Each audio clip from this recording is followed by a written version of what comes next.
बिस्मिल्लाहिर्रहमानिर्रहीम। जो आज का हमारा टॉपिक है वो अर्थमेटिक प्रोग्रेस पे है। पीपीएससी में अर्थमेटिक प्रोग्रेस से भी क्वेश्चंस आते हैं, इसलिए ये इम्पोर्टेंट टॉपिक है और इसमें हम वो क्वेश्चन डिस्कस करेंगे जो पीपीएससी में आ चुके हैं। यहाँ हम ये सीखेंगे कि पीपीएससी में किस तरह के हम फार्मूला यूज़ करके क्वेश्चन को सॉल्व कर सकते हैं। तो हम स्टार्ट करते हैं। फर्स्ट हम इसके डेफिनेशंस को रीड करते हैं। इसमें क्या है कि अर्थमेटिक प्रोग्रेस क्या है कि कोई भी arithmetic progress is a arithmetic sequence of number. सबसे पहले उन्होंने कहा कि जो आपके पास अर्थमेटिक प्रोग्रेस क्या होती है, नंबर का सीक्वेंस होता है, ठीक है, इन विच subsequent term starting from the first is obtained by adding a fixed number called the common difference to the preceding number। अब इसमें वो ये कह रहे हैं, पहले तो उन्होंने ये बात कही है कि आपके पास अर्थमेटिक प्रोग्रेस क्या होगा कि एक नंबर का सीक्वेंस होगा, ठीक है, फर्स्ट बात ये होगी। सेकंड उन्होंने कहा कि जो जिस नंबर से स्टार्ट होते हैं उसमें एक फ़िक्स नंबर ऐड करते जाएं जो इसका कॉमन डिफरेंस होता है और इससे नेक्स्ट वाले तमाम नंबर आपको मिलते चले जाएंगे। मतलब ये कि अगर आप पहले तो उसने कहा कि नंबर का सीक्वेंस होगा कि जो भी आप इसको अर्थमेटिक प्रोग्रेस को वहाँ पे यूज़ करेंगे जहाँ पे नंबर ऑफ सीक्वेंस मौजूद हो, ठीक है, फर्स्ट बात ये होगी। फिर उसने कहा कि कोई अगर फिक्स नंबर कर ले उसको हर टू में ऐड करें तो 4 में 2 ऐड करें तो 6, ठीक है, इस तरह के कोई सीक्वेंस आपके पास बनता चला जाएगा और दरमियान में कोमा आता चला जाएगा कि हर आने वाले दूसरे नंबर प्रीसीडिंग नंबर होगा अगर उसमें एक फ़िक्स नंबर आप ऐड करते जाए। अब फिक्स नंबर आपके पास 2 भी हो सकता है और कोई और भी हो सकता है। इसको आप कहते हैं अर्थमेटिक प्रोग्रेस। अर्थमेटिक प्रोग्रेस निकालने के लिए आप एक फार्मूला यूज़ करते हैं जो कि ये है। इसमें जो ए होता है सीक्वेंस की फर्स्ट टर्म होती है और डी क्या होता है, कॉमन डिफरेंस होता है दो टर्म्स के दरमियान, जो पीछे वाली टर्म है और जो नेक्स्ट आने वाली टर्म है उस टर्म के दरमियान। और एन हमारे पास वो होगा जो जिसके बारे में वो कहे कि कितनी टर्म्स निकालनी है। अगर वो कहे 11 टर्म्स निकालनी है तो एन हमारे पास 11 होगा। अगर वो कहे कि 6 टर्म निकालने तो एन हमारे पास क्या होगा, 6 होगा। तो हम पहले क्वेश्चंस को सॉल्व कर लेते हैं ताकि ये जो अर्थमेटिक प्रोग्रेस है ये अच्छे से हमें अंडरस्टैंड हो जाए। इसमें सेकेंड ये है कि अर्थमेटिक प्रोग्रेस निकालने के अलावा जब आप इसमें कहा जाए कि अर्थमेटिक प्रोग्रेस का सम निकाल लें तो सम निकालने के लिए आप एक फार्मूला यूज़ करते हैं। इसको आपको याद करना पड़ेगा, n/2 2a प्लस n-1 और डी कॉमन डिफरेंट है। ये a is the first term, n जितनी टर्म्स आपने निकालनी है वो पुट करेंगे और सम निकाल लेंगे अर्थमेटिक प्रोग्रेस का। ये दोनों फार्मूले आपको अच्छे से अंडरस्टैंड होने चाहिए। नेक्स्ट हम इसके क्वेश्चन पे चलते हैं। इस क्वेश्चन में उन्होंने क्या कहा है, find the 20 term of the series. आप ये आपके पास उन्होंने सीरीज दी हुई है और इसमें आपने क्या करना है, इसकी 20 टर्म निकालनी है। 20 टर्म निकालने के लिए हमने अभी एक फार्मूला पढ़ा था, वो फार्मूला क्या है, L इक्वल है A प्लस n-1 ND। ए क्या होता है हमारे पास, जो फर्स्ट टर्म होती है, फर्स्ट नंबर ए होता है, ए लिख दिया। एन हमारे पास यहाँ पे क्या होगा, ये होगा n20-1 और डी इसमें क्या होता है, कॉमन डिफरेंस 1 और 3 में क्या है 2 और इसके अलावा 5 और 3 में भी 2 है। इसकी हर टर्म में जो फ़र्क है वो सब में 2 है। तो इसलिए हम क्या करेंगे, डी की जगह पे 2 पुट कर देंगे तो 1 प्लस 19 को आप 2 के साथ मल्टीप्लाई कर लेंगे 19 को जब आप 2 के साथ मल्टीप्लाई करते हैं तो आपके पास 38 आ जाता है, और 1 में आप 38 को ऐड करें तो 39। अब जो आपके पास आंसर आएगा वो 39 होगा। ठीक है, इसमें हमने सबसे पहले क्या किया कि इसमें हमने यूज़ किया है formula a + n - 1 d comma difference है, a is the first term है और n की जगह जितनी हमने टर्म्स निकाली है वो कर दी है। 20 में से 1 निकाला, 19 को 2 के साथ आपस में मल्टीप्लाई किया तो 38 में 1 ऐड कर दिया तो 39 आ गया। अब इस क्वेश्चंस का जो इसकी 20 टर्म होगी, 20 वाला जो इसकी टर्म्स होगी वो हमारे पास क्या होगी 39। तो इसका जो आंसर है वो हमारे पास क्या आ गया 39 के मतलब ये इसकी जो 20 वाली टर्म्स होगी ये सीक्वेंस की वो 39 होगी। ठीक है, नेक्स्ट क्वेश्चन पे हम चलते हैं। अब इसमें क्या पूछ रहे हैं, what will be the sum of 13579। अब हमने क्या करना है, इसमें सम निकालना है और हमने सम का जो फार्मूला था अभी ऊपर पढ़ा था n/2 2a + n - 1 d।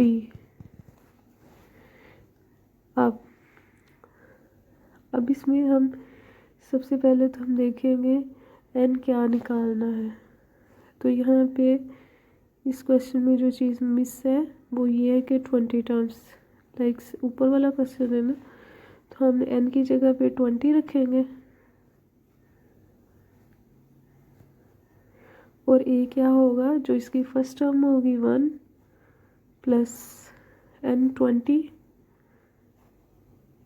- 1 और d की जगह पे 2। इसको जब आप सॉल्व करेंगे ये 10 आ जाएगा, ये 2 19 में से 1 20 में से 1 निकाला 2 आ गया और इसको आपस में मल्टीप्लाई कर लेंगे, हमारे पास आ जाएगा 10 और 2 फार्मूले वाला प्लस 20 में से 1 निकाला था तो हमारे पास क्या आ गया था 19 और जो इसका डिफरेंस था वो इसमें था 2। इन दोनों को आपस में मल्टीप्लाई किया और 18 और 38 हो गया। 38 में 2 ऐड करें ज़रा तो आपके पास हो जाएगा 40 और 10 का आपस में मल्टीप्लाई करें तो 400। अब जो आपके पास आंसर आएगा इन 20 टर्म्स का वो क्या होगा 400। आई होप कि आपको इस क्वेश्चन की समझ आ गई होगी। हमने इसमें क्या किया है कि सम का फार्मूला यूज़ किया है और उसमें वैल्यूज़ पुट की है तो हमारे पास जो आंसर है वो निकल आया है। ठीक है, नेक्स्ट क्वेश्चन पे चलते हैं।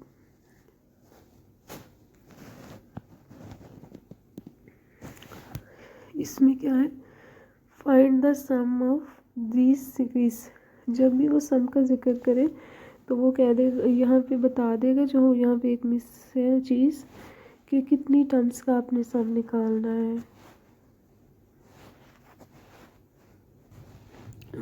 जो हमारे पास क्वेश्चन है, what will the sum of 10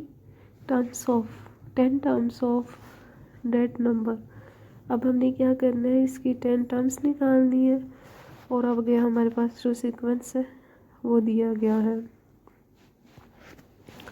सबसे पहले हम क्या करेंगे, जो हमारे पास सम का फार्मूला है वो पुट करेंगे जो कि एस इक्वल है n/2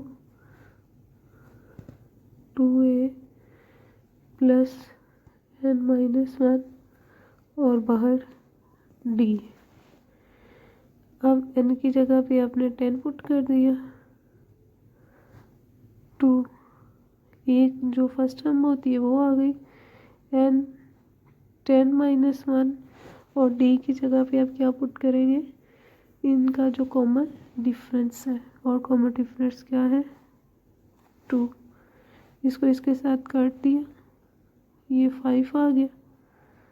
2 + 1, 10 में से 1 निकाल दिया तो 9 + 2 ये हमारे पास आ गया 18। 2 20 को इसके साथ मज़रब कर दे तो ये 100। अब इसका जो आंसर होगा वो हमारे पास क्या आएगा 100 आएगा। इसकी जो 10 टर्म होगी वो हमारे पास 100 बन रही है। हमने सिर्फ क्या किया, ये वाला फार्मूला यूज़ किया और उस फार्मूले में ये सारी वैल्यूज़ पुट कर दी तो हमारे पास जो टर्म्स है वो टर्म्स निकल आई है। इस तरह आप हर क्वेश्चन को सॉल्व कर सकते हैं। अब हम नेक्स्ट क्वेश्चन पे चलते हैं। अब हमारे पास जो नेक्स्ट टॉपिक है इसमें है अर्थमेटिक मीन्स क्या होती है। और अर्थमेटिक मीन को सबसे पहले हमें समझना ही पड़ेगा कि अर्थमेटिक मीन चीज़ क्या है, हम इसका फार्मूला क्या है। जब हमें ये समझ आ जाएगी कि अर्थमेटिक मीन क्या चीज़ है तो हम इसको आसानी से कर सकते हैं। तो सबसे पहले हम इसको देखते हैं, इसकी डेफिनेशंस को। The terms between any two term of arithmetic mean are called the arithmetic progress की कोई सी दो टर्म्स को हम कहते हैं अर्थमेटिक मीन। पहले हमने जिक्र किया between any to giving term. अब वो ये टर्म्स कौन सी होंगी कि जो भी वो दो नंबर देगा, ठीक है, लाइक उसने दे दिया 3 और 5। तो अगर कोई दो नंबर्स दे दिए तो उसको क्या करेगा, उन दोनों को ऐड करेगा और 2 पे डिवाइड कर देगा। 5 और 3 5 6 7 8 और इसको 2 पे डिवाइड करो, ये 4। अब 2 नंबर्स का जो मीन है वो हमारे पास निकल आया अर्थमेटिक मीन 4। आप इस तरह किसी भी नंबर का अर्थमेटिक मीन निकाल सकते हैं। अर्थमेटिक मीन क्या होता है कि कोई भी दो नंबर्स का जो अर्थमेटिक प्रोग्रेस है वो उसको अर्थमेटिक मीन कहते हैं। उन दो नंबर्स को ऐड कर देते हैं, 2 पे डिवाइड कर देते हैं तो आपके पास अर्थमेटिक मीन आ जाता है। अब हम इस पर एक क्वेश्चन करते हैं। हमने सीख लिया कि अर्थमेटिक मीन्स क्या होते हैं कि दोनों नंबर को ऐड करें और 2 पे डिवाइड कर दे तो हमारे पास अर्थमेटिक मीन निकल आता है। अब इसमें इस क्वेश्चन में क्या है, what is the arithmetic mean between 5 and 17। हमने क्या पढ़ा था कि दोनों नंबर को ऐड करना है और 2 पे डिवाइड कर देना। इन दोनों को ऐड करो, 17 18 19 20 21 22, ये 22। इसको 2 पे डिवाइड कर दो तो ये जो 11। तो इन दोनों के दरमियान जो नंबर है वो 11 है। इन दोनों का जो अर्थमेटिक मीन होगा वो 11 होगा, ठीक है। नेक्स्ट हम क्वेश्चन पे चलते हैं।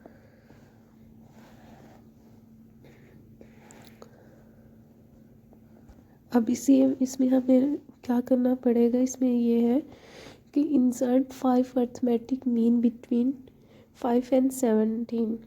अब ये 5 और 17 के दरमियान आपने 5 इंसल्टेड नंबर निकालने हैं। अब उन्होंने ये पूछा है कि 5 और 17 के दरमियान जो है ना 5 टर्म मौजूद है। उन 5 टर्म को निकालने के लिए, उस सीक्वेंस को निकालने के लिए, असल में हमने निकालना क्या है, एक सीक्वेंस। और इस सीक्वेंस को निकालने के लिए पहले हमें सीक्वेंस वाली अर्थमेटिक मीन, जिसमें हमने पढ़ा था अर्थमेटिक प्रोग्रेस वाला फार्मूला लगाना पड़ेगा। और फार्मूला लगाने के बाद वहाँ से हमें डी मिल जाएगा, इसका कॉमन डिफरेंस मिल जाएगा। और जब हम जानते हैं कि जो कॉमन डिफरेंस क्या होता है कि हर 2 टर्म्स, फर्स्ट वाली और उससे नेक्स्ट आने वाली, फिर पीछे वाली और आगे वाली हर टर्म्स के दरमियान जो फ़र्क है वो सेम होगा। तो इस तरह हम क्या करेंगे, एक सीक्वेंस निकाल लेंगे जिसमें एक तो 5 टर्म्स होंगी और वो निकालेंगे कैसे, अर्थमेटिक प्रोग्रेस को यूज़ करते हुए। लेकिन वो लगाने से पहले हमें एक काम करना पड़ेगा। काम ये है कि जहाँ पे आपको पता चले कि इंसर्टेड का वर्ड है, वहाँ पे जो वैल्यूज़ होगी उस वैल्यूज़ में आपने 2 ऐड कर देना है। यहाँ पे जो n हमारे पास होगा वो इंसर्टेड का हम 2 ऐड करेंगे और 5 है साथ, 5 आपने निकालनी है, तो यहाँ पे जो n होगा वो हमारे पास 7 होगा और a क्या होगा 5 और जो हमारे पास L 17 होगा। तो हम फार्मूला लगाते हैं, L इक्वल है A plus n-1 D। 17 A 5 है, 7-1 और D हम निकाल लेंगे। 5 + 6 17 - 5 = 60। ये हमारे पास 12 = 60 आ जाएगा। ठीक है, और यहाँ से आप इन दोनों को जब डिवाइड करोगे तो 2 आ जाएगा। अब हर 2 नंबर्स के दरमियान जो है ना फ़र्क, वो हमारे पास क्या होगा 2 होगा। अब इसमें जितने नंबर्स आएंगे 5 जितने भी नंबर्स आएंगे उनका जो डिफरेंस होगा वो 2 होगा। अब 2 हम हर नेक्स्ट आने वाले नंबर में ऐड करते जाएंगे और इसकी 5 टर्म्स हम निकाल लेंगे। ठीक है, हमारे पास जो D आया है वो क्या आया है 2। तो हम इसकी अगर फर्स्ट टर्म निकालते हैं तो इस फर्स्ट टर्म में क्या करेंगे 5 + 2 7, सेकेंड टर्म से निकालें 7 + 2 9, थर्ड 9 + 2 11, 4 इसकी 11 + 2 13, 5 13 + 2 15। ठीक है, और 15 + 2 17। इस तरह हम इसकी हर नेक्स्ट आने वाली टर्म में हम पिछली वाली जो प्रीसीडिंग टर्म्स होगी वो ऐड करते जाएंगे और नेक्स्ट हमारे पास टर्म्स आती चली जाएंगी। हमने जो आज काम किया है इसमें हमने देखा कि अर्थमेटिक प्रोग्रेस क्या होती है। अर्थमेटिक प्रोग्रेस का जब भी जिक्र है तो आपके पास ही आपको ये फार्मूला आना चाहिए, और अर्थमेटिक जब हम सम निकालते हैं तो तब ये फार्मूला आपको आना चाहिए। उसके ऊपर हमने ये क्वेश्चन किए सॉल्व। उसके बाद हमने किया कि अर्थमेटिक मीन क्या होती है, कि 2 नंबर्स को आप जब ऐड करते हो और उसको 2 पे डिवाइड कर देते हो तो अर्थमेटिक मीन निकल आता है। फिर हमने देखा कि आप जब इंसल्टेड का वर्ड आ जाता है तो आप क्या करते हैं उसमें 2 ऐड कर देते हैं और निकाल लेते हैं n निकालने के बाद वो आप अर्थमेटिक प्रोग्रेस वाला फार्मूला लगा के वहाँ से D निकाल लेते हैं और D में वैल्यूज़ पुट करते चले जाते हैं और आपके जो पास जो टर्म्स होती हैं वो निकल आती हैं। सो आज का काम हमारा यहीं तक था। इंशाल्लाह नेक्स्ट लेक्चर में मिलेंगे। ओके, अल्लाह हाफिज़।